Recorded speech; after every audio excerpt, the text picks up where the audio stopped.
Assalamualaikum warahmatullahi wabarakatuh. Alhamdulillahirrabbilalamin. Wassalatu wassalamu ala asrafil anbiya'i wal mursalin wa ala alihi wa ashabihi rasulillah ajma'in. Sahabat Palantara Mudo yang dirahmati oleh Allah, berjumpa kembali kita di edisi kali ini. Syukur alhamdulillah kepada Allah Subhanahu wa taala, salawat dan salam buat junjungan kita Nabi besar Muhammad sallallahu alaihi wasallam. Sahabat Palantara Mudo, sebelum kita masuk sebagai pengantar, kami mengucapkan terima kasih kepada seluruh sahabat-sahabat, para penonton yang telah mendukung channel ini, yang telah men-subscribe, men-like, dan komen, dan membagikan channel ini. Mudah-mudahan itu menjadi sebuah amal saleh. Dan pada pertemuan kali ini kita akan berbincang dengan Bung Muhammad Sabri. Beliau ini adalah alumni YIN Bukit Tinggi yang menulis tentang buku Toleransi Umat Beragama dalam Perspektif Hadis. Dan ini menarik karena memang salah satu persoalan terbesar bagi kita hari ini adalah isu-isu itu adalah soal toleransi, bukan hanya dalam persoalan beragama, tapi juga adat, budaya, dan kehidupan sosial. Nah, ini menarik untuk kita perbincangkan bersama-sama. Dan mudah-mudahan akan ada sesuatu yang bermanfaat dari perbincangan ini. Jangan lupa like, subscribe, dan share kepada yang lain. Mudah-mudahan menjadi sesuatu yang bermanfaat. Selamat pagi, Bung Sabri. Pagi juga, Ustaz. Nah, mungkin barangkali menarik buku yang ditulis, tapi sebelum kita bicara tentang isi buku, pertanyaan yang pertama yang ingin diajukan itu adalah banyak sih orang yang tidak tertarik, apalagi misalnya mahasiswa yang baru tamat menulis dan menjadikan itu buku. Apa yang memotivasi untuk menulis buku,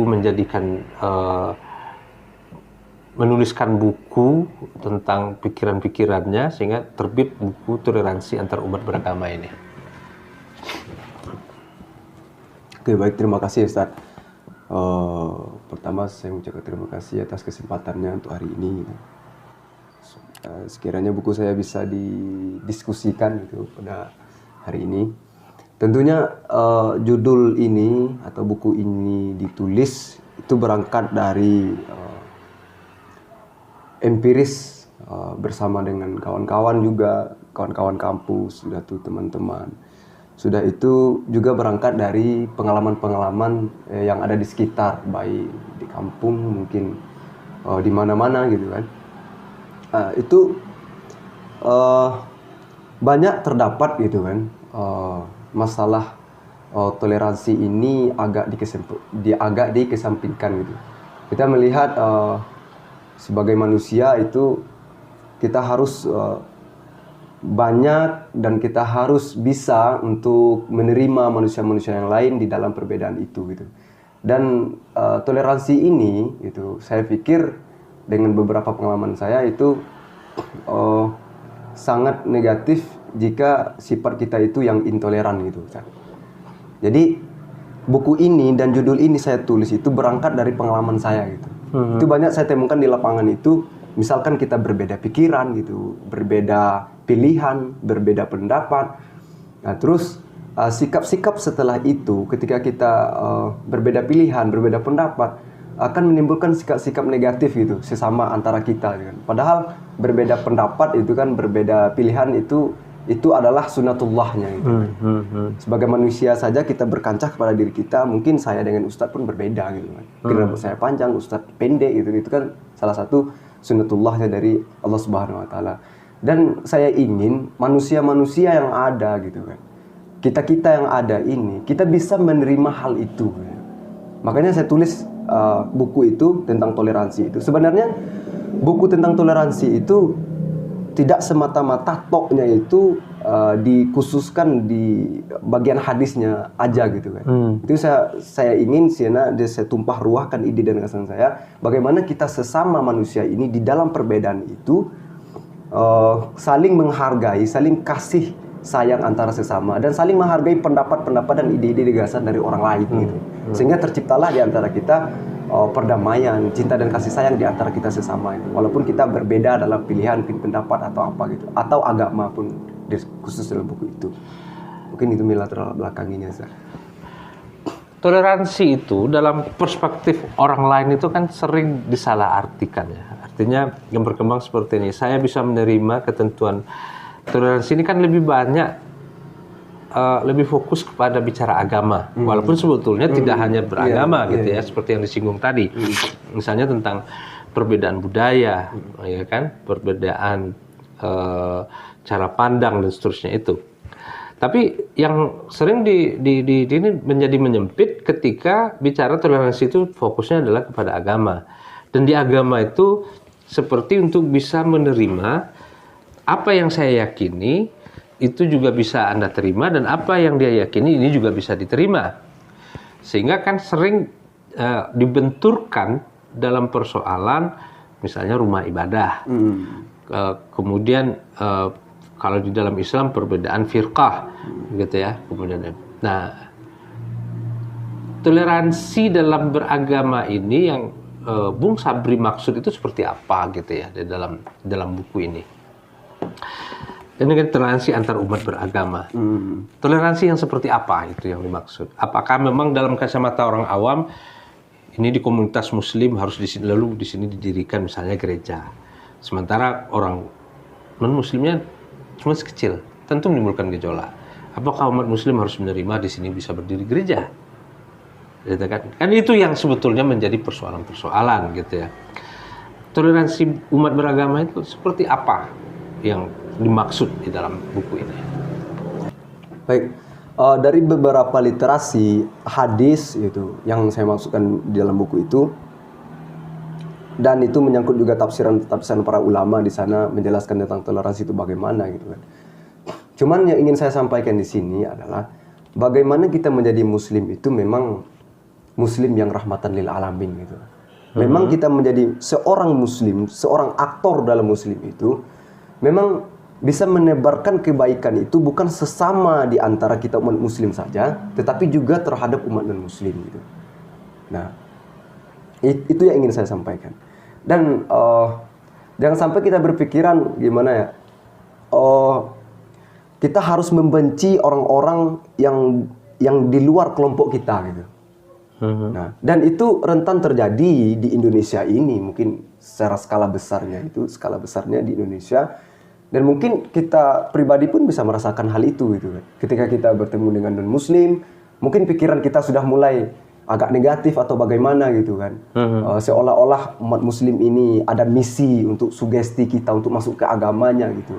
Sebenarnya hal itu tergantung kepada kita masing-masing gitu kan. Kekuatan kita memahami Islam ini bagaimana gitu kan. Jadi secara pikir saya, sekiranya aktor umat Muslim itu memang benar-benar paham terhadap Islam itu, mereka tidak akan mungkin cenderung untuk bersikap intoleran terhadap agama lain gitu. Artinya menghindari sikap-sikap yang eksklusif. Tapi ini pertanyaannya memang agak sedikit agak serius ya. Yang terjadi ini begini. Kalau itu mungkin barangkali itu bisa diterima, dimanapun bisa dipahami banget. Tapi mungkin enggak, misalnya di sini kelompok yang mayoritas, kemudian di sini ada sedikit yang minoritas, lalu di sini mendirikan rumah ibadah, lalu terhambat karena ketidaksetujuan dari kelompok yang mayoritas. Apakah itu merusak toleransi menurut pandangan Bung Sabri? Oh, berarti di tengah mayoritas Muslim, di sana ada orang non Muslim ingin mendirikan komunitas gitu, atau rumah ibadah di sana gitu kan. Terus umat Muslim yang banyak, yang mayor itu menolak gitu kan. Tapi kalau menurut saya sendiri itu kita lihat dulu kasusnya kayak mana gitu. Kalau seandainya umat Muslim itu tinggal di mayoritas Muslim, jumlahnya sedikit gitu kan, dia ingin mendirikan gereja gitu kan. Kalau menurut rasionalitas itu kan tidak masuk akal gitu.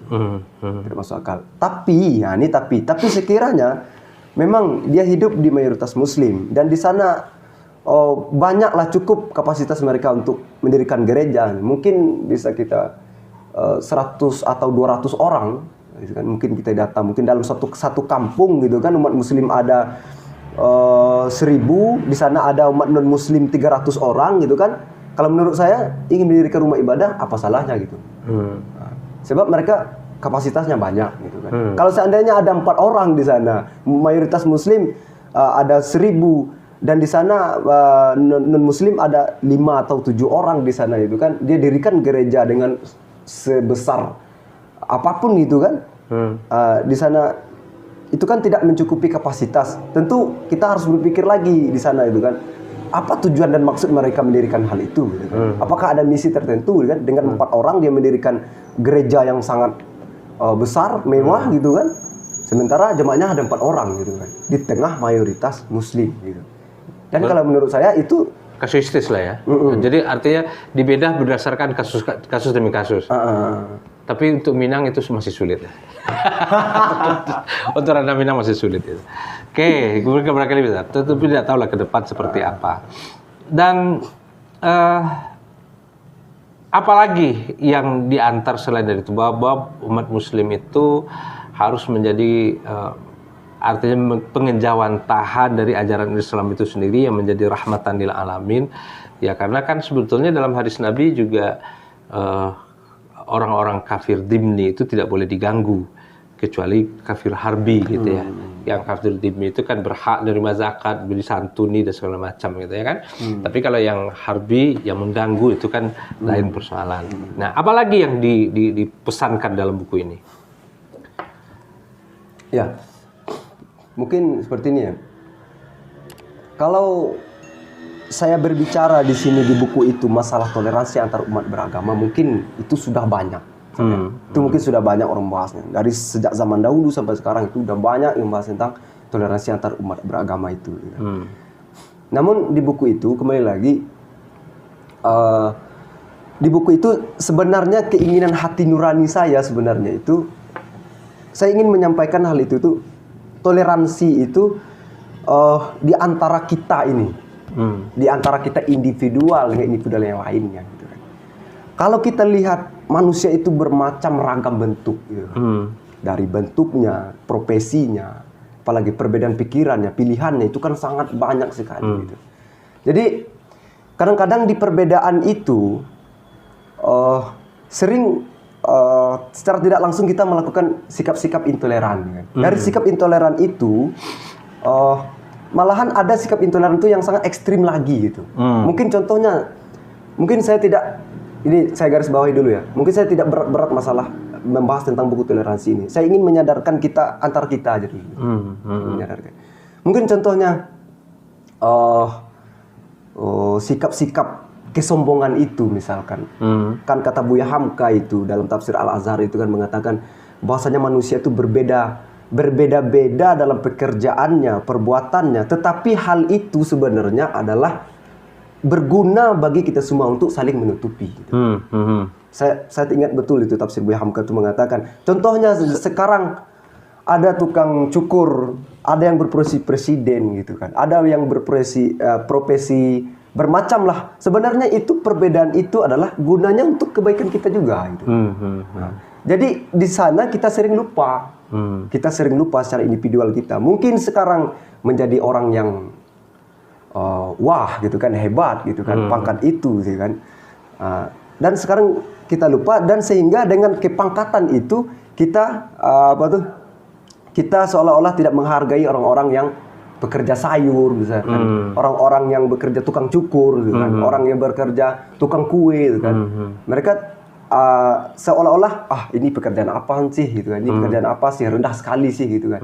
Sementara saya seperti ini gitu kan. Saya ingin menyampaikan hal itu sebenarnya dalam buku itu.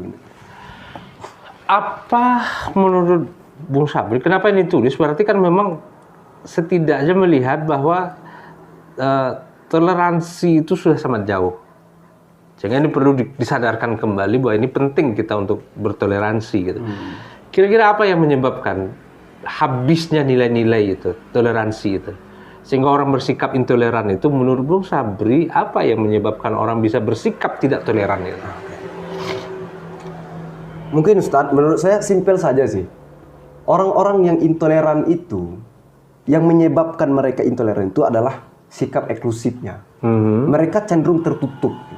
Makanya buku yang dikarang oleh Kementerian Agama itu, yang ditulis juga bersama Din Samsudin juga di sana, itu Menteri Agama juga di sana itu kan. Makanya di sana dikatakan di sana bahwasanya umat Islam itu tidak boleh eksklusif. Eksklusif itu artiannya bagaimana itu kan? Kalau kita sesama agama itu kan, sesama agama atau di luar agama lain merasa paling benar, oke, sip, itu sepakat juga. Kita merasa keyakinan kita itu benar, itu hak asasi manusia gitu kan. Tetapi eksklusif manusia itu jangan sampai kita tertutup dengan kelompok kita saja gitu kan. Coba kita keluar gitu kan, bergaul juga dengan kelompok ini, bergaul juga dengan kelompok ini, bergaul juga dengan kelompok ini gitu. Sehingga pikiran kita gitu kan, ide dan gagasan kita itu juga bisa menjadi kaya, bertambah gitu kan. Dan banyak literasi-literasi lain yang kita dapatkan gitu kan. Nah, dengan tidak muluk-muluk saya katakan kan, mungkin sebagian golongan, nah ini sebagian golongan umat Islam gitu kan, merasa ya dialah yang paling benar, dialah yang paling itu, dialah yang paling suci, dialah yang punya surga gitu kan. Sebagian umat Islam itu. Dan itu bukan hanya kepada ya ada kelompok yang merasa bahwa jangankan orang yang berbeda keyakinan, sesama Muslim pun dia berkeyakinan seperti itu. Ada kelompok yang seperti itu kan. Jadi kebenaran itu hanya milik dia. Gitu. Nah itu satu. Tapi akar persoalannya kira-kira di tengah masyarakat apa sih yang menyebabkan itu? Apakah itu faktor ekonomi, faktor pendidikan, atau faktor apa kira-kira? Kembali lagi ya, Zar, ya. Kalau disebut di masyarakat mungkin kan, kenapa cenderung intoleran? Kalau bagi saya pribadi itu, yang menyebabkan itu adalah faktor pendidikan. Menurut saya pribadi, faktor pendidikan. Ya sebab dari ketidaktahuan kita gitu kan. Makanya manusia itu akan fanatik pada akhirnya kepada orang-orang yang tahu, yang punya ilmu tentang itu. Nah, itu yang pertama. Yang kedua lagi, bagi orang-orang yang mungkin intelektual gitu kan, mungkin sarjanawan, mungkin apalagi kan, yang ilmuwan mungkin, jangan sampai kita itu membaca mungkin dalil buku hanya satu patokan saja gitu. Cobalah kita lihat literasi lain sehingga memperkaya kita gitu. Mungkin bicara masalah hadis, masalah dalil Al-Quran gitu kan. Masalahnya dalil Al-Quran dan hadis itu banyak. Gitu. Kadang-kadang orang mengambil satu potongan dan satu ayat lalu dia sampaikan gitu kan. Kita tidak melihat dengan ayat lainnya bagaimana, hadis lainnya bagaimana gitu. Jadi menurut saya yang menjadi faktor intoleran itu pendidikan. Pendidikan, setelah itu keilmuan yang ia ambil itu bagaimana gitu kan. Sudah itu kayanya ilmu yang ia ambil itu gitu. Sekiranya satu saja ya maka mereka akan cenderung intoleran gitu kan. Sebenarnya umat Islam itu kalau kita memang gali sedalam-dalamnya, tidak memakai satu dalil saja, umat Islam itu moderat kalau menurut saya pribadi. Umat Islam itu moderat. Moderat dalam artian apa? Moderat itu dalam artian umat Islam itu adalah moderat, itu diartikan adalah pertengahan. Pertengahan itu apa? Pertengahan itu adalah wasit sebagai pendamai. Itu sebenarnya umat Islam. Makanya disebutkan Islam itu adalah rahmatan lil alamin. Gitu. Makanya juga dalam hadis Nabi itu dikatakan di ujung hadis itu adalah hanifah wa samhah. Gitu. Bahwasanya Rasulullah itu yang diajarkannya adalah hanif, cenderung kepada kebenaran, sudah tuh wasamhah, kasih sayang, toleransi ada di sana gitu. Dan bahkan agama Islam itu saking moderatnya itu bukan saja untuk menyampaikan kebaikan atau manfaatnya itu bukan untuk manusia saja itu, bahkan untuk binatang dan alam pun ajaran-ajaran Islam itu bermanfaat gitu. Maka saya ulangi sekali lagi, kita perlu membaca tuntas gitu kalau dalam masalah keiman ini. Oke, jadi artinya memang bagaimana mengajak semua orang Islam itu artinya lebih paham, lebih mengerti dan tidak terjebak dengan simbol-simbol gitu ya. Dan sehingga tidak tidak melihat bahwa sisi kebenaran itu bukan dari sisi kita saja. Sebenarnya kan kalau kita bicara kebenaran itu kan ada kebenaran menurut kita, ada kebenaran menurut orang lain, ada kebenaran menurut fakta gitu kan. Nah, Nah, mungkin barangkali ada hal lain di luar isi buku. Saya ingin tanya gini. Tidak banyak anak-anak muda yang berhasil membukukan pikirannya, mencetak menjadi sebuah buku. Apa rahasianya Bung Sabri sampai bisa melahirkan sebuah buku di buku perdana ini? Apa rahasianya? Rahasianya saya. Mungkin kalau rahasia. Nggak, bukan rahasia sih, resep lah, resep. Iya. Sampai bisa tuntas menjadi sebuah buku. Ya pertama itu kan distimulusi oleh pengalaman. Distimulusi oleh pengalaman, dirangsang oleh pengalaman pribadi saya gitu kan. Baik menjadi mahasiswa, baik menjadi orang kampung gitu. Itu saya sangat merasakan, dan juga baik menjadi seorang ya membaca buku sudah itu melihat realita yang terjadi sekarang itu kan banyak sekali intoleran yang terjadi, baik di antara kita umat Muslim ataupun di antara umat Muslim dan agama lain gitu. Nah, saya ingin setelah buku saya ini dibaca gitu kan, kalau seandainya ada orang yang membaca buku saya itu kan, saya ingin umat Islam ini memang mencintai ajaran dan esensi Islam itu. Bukan mencintai simboliknya gitu. Nah, sekarang yang terjadi itu adalah orang-orang Islam itu mencintai simboliknya gitu. Ya banyaklah macam ragamnya kan, harus berpakaian gini gitu. Dan saya merasakan sendiri Ustadz ya. Saya merasakan sendiri, mungkin kalau saya pulang kampung dengan style saya yang agak, ya kalau menurut pikiran mereka ya agak-agak ugal-ugalan kayak gini kan, dibilang tidak pakaian orang Syiah lah kalau di sini kan. Tidak berpakaian orang Islam. Oh ini nih bukan pakaian orang Syiah, ini bukan pakaian anak-anak agama kayak gini nih gitu kan. Sementara kalau saya ingin membantah gitu kan, itu banyak bantahan. Mungkin pakai gamis. Orang Yahudi pakai gamis kok. Orang Yahudi pakai jubah. Coba kita lihat sekarang di Israel tuh banyak tuh. Pakai jubah, pakai gamis juga. Orang India bergoyang-goyang pakai gamis gitu kan. Kalau menurut saya pakaian gamis itu bukan pakaian Islam gitu. Dan itu pakaian gamis itu adalah pakaian adat kultural itu kan, zaman-zaman dulu kan orang pakai pakaian itu gitu. Makanya saya ingin sampaikan di buku saya itu, jangan sampai kita itu terjebak pada simbolik gitu kan. Al-Qur'an dan hadis itu tidak ada mengatakan, "Hei kalian manusia umat muslim, pakai pakaian gamis yang panjang seperti ini, yang warna putih seperti ini."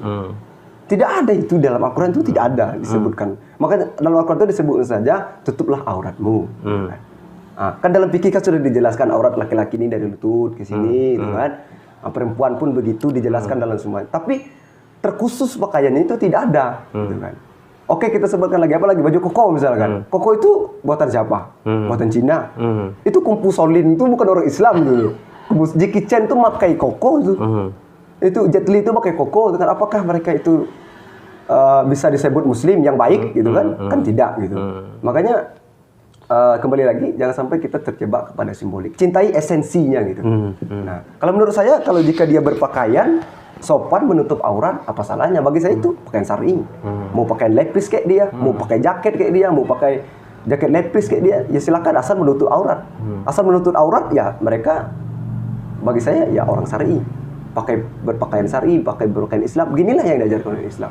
Tetapi kalau menentukan hal itu, inilah yang syar'i, inilah yang syar'i. Itu kalau bagi saya sendiri kurang sependapat dengan hal itu.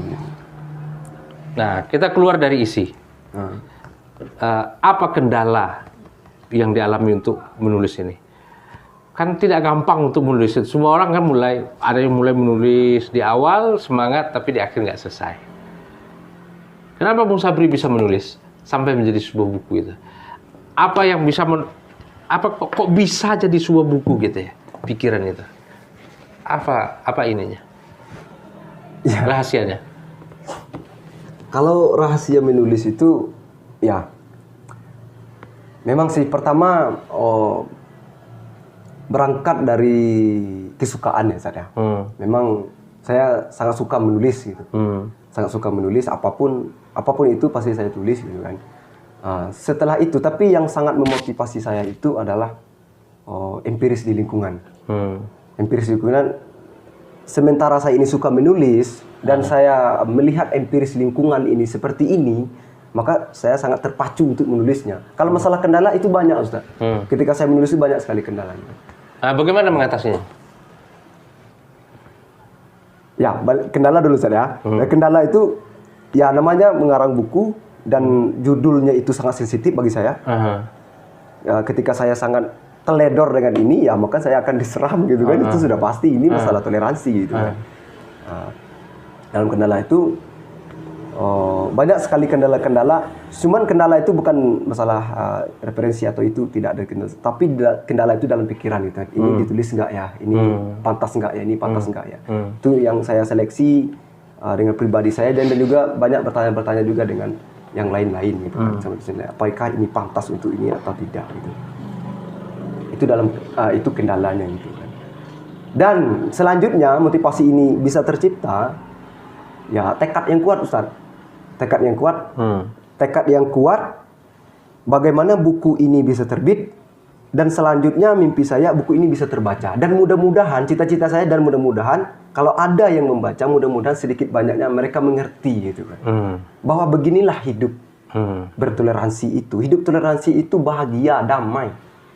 Kan kita hidup bahagia, damai, itu cinta dan kasih sayang di antara kita di dalam perbedaan ini gitu kan. Saya ingin itu yang ingin saya ingin. Yang saya inginkan itu yang saya inginkan. Di dalam perbedaan itu terciptanya persatuan. Itu yang saya inginkan.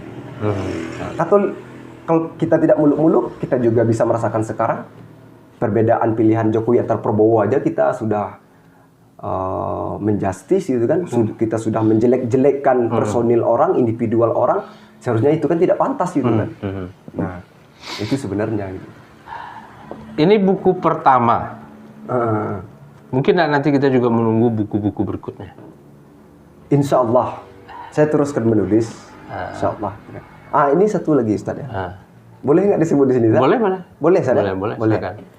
Dan alhamdulillah buku ini, sebenarnya buku ini udah terbitan kedua. Yang pertama apa? Yang bukan. Mencetaknya, cetakan kedua. Cetakan kedua. Cetakan pertama itu kan sebelum hari Lebaran, sebelum puasa itu kan 2 minggu sebelum puasa sudah dikirim. Saya ingin dicetakkan 25 buku. Ternyata setelah itu penerbit nelpon. Kan. Pas setelah menjadi banggannya itu, apa nama itu, Ustaz? Iklannya itu. Jadi itu kan dia langsung share kan lewat WA-nya itu. Setelah itu dia nelpon, katanya ada salah satu pondok pesantren di daerah Jogja itu, dia minta buku ini. Nah, dia minta buku ini, minta dicetak banyak. Jadi saya bicara aja sama penerbit, Bang Muhammad J namanya, kan? Bang Muhammad J, silakan cetak banyak-banyak, Bang Muhammad J, kan? Terus Bang Muhammad J bilang, dananya gimana, J? Uangnya, keuntungannya gimana, gitu kan? Pada waktu itu saya tidak minta apa-apa, Ustaz. Bukan saya tidak butuh duit gitu kan. Memang saya ingin, cita-cita saya ini, buku saya ini memang dibaca oleh orang, memang orang paham gitu. Sehingga terciptanya perdamaian gitu kan. Setelah membaca buku ini, oh begini sih hidup nih di dalam kita antara manusia, antara umat beragama ini kayak gini nih. Gitu kan. Umat Islam pun berbeda pendapat mazhab itu banyak gitu kan. Nah, itu yang cita-cita saya itu sebenarnya, bukan duit gitu kan. Saat itu dia minta berapa untungnya, saya tidak minta apa-apa, Ustaz. Terus saya tidak minta apa-apa, silakan dia cetak banyak-banyak asalkan dibaca oleh orang sana. Silakan. Ya sudah itu, ya udah kata Bang Muhammad J itu kan, dia cetak banyak-banyak, dia kirim di pesantren sana, selesai. Nah, setelah itu, ini di luar kamera aja kita cerita lah. Gitu. Nah, sudah itu, Ustaz, baru cetakan kedua. Cetakan kedua ini, Ustaz, ini bukan juga itu, ini juga tuntutan. Permintaan dari dosen-dosen juga. Salah satu kan Direktur Pasca Sarjana, Dr. Ghazali juga minta buku ini. Soalnya beliau juga banyak ngarang buku ini kan. Sudah itu Dr. Rahimah Sikumbang, kan. Sudah itu banyak juga dosen-dosen yang lain minta. Dan kawan-kawan di kampung juga minta itu kan. Makanya dicetak edisi yang keduanya gitu. Itu sebenarnya buku. Dan ke depan itu rencananya seperti apa? Ya, ke depan kalau saya pribadi ke depan rencananya tetap menulis. Nah, tetapi menulisnya menulis yang ringan, Ustaz. Maksudnya menulis ringan itu saya ingin menulis buku itu memang seluruh orang bisa membacanya. Nah, ini mohon maaf sangat besar. Kalau mungkin buku tentang toleransi saya ini, mungkin kalau dibaca orang yang terlalu akademis mungkin. Terlalu akademis, terlalu karya ilmiah mungkin kan. Mungkin orang-orang itu ya itulah mungkin nggak paham gitu, dengan buku ini. Mungkin tuh nggak paham. Nah, rencana saya ke depannya saya ingin mengarang buku, mengarang buku sebuah cerita, tetapi di sana saya masukkan nilai-nilai, nilai toleransi, kepedulian di antara kita. Sudah itu apalagi ya, kepedulian, toleransi, sudah tuh nilai-nilai persaudaraan, dan alhamdulillah itu sudah saya tulis 150 halaman. Dan cita-cita saya akhir tahun 2020 ini saya akan terbitkan. Okay. Nah, genrenya itu cerita ringan, tapi ada nilai-nilainya di sana. Gitu. Kalau ini mungkin orang-orang tertentu mungkin Ustaz ya, saya paham gitu. Ya karena memang kan maudhu'i itu kan tidak familiar di telinga masyarakat yang tidak berada di kalangan dunia akademis. Oke, mungkin Bung Sabri, terima kasih pembicaraan kita ini tentang bukunya ini. Kepada para pemirsa, sahabat Palanta, jika ada yang berminat mendukung dunia literasi Indonesia, mendukung para penulis-penulis muda yang berkiprah memberikan gagasan dan pikiran dan memesan buku ini, bisa hubungi kita di Palanta Ramudo. Dan sekali lagi kita ucapkan terima kasih kepada Bung Sabri di tengah kesibukannya yang luar biasa bisa hadir di studio Palanta Ramudo. Terima kasih Bung Sabri. Assalamualaikum warahmatullahi wabarakatuh. Waalaikumsalam warahmatullahi wabarakatuh.